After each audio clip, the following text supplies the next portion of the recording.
శతాబ్దపు అజ్ఞానాన్ని స్వతంత్రమందామా, స్వర్ణోత్సవాలు చేద్దామా.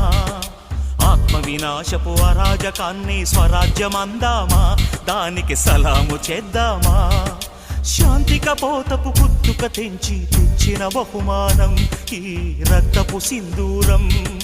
నీ పాపిటలో భక్తిగా దిద్దిన ప్రజలను చూడమ్మా, ఓ పవిత్ర భారతమా. అర్ధశతాబ్దపు అజ్ఞానాన్ని స్వతంత్రమందామా, స్వర్ణోత్సవాలు చేద్దామా. నిత్యం కొట్టుకు చచ్చే జనాల స్వేచ్ఛను చూద్దామా, దాన్ని స్వరాజ్యమందామా.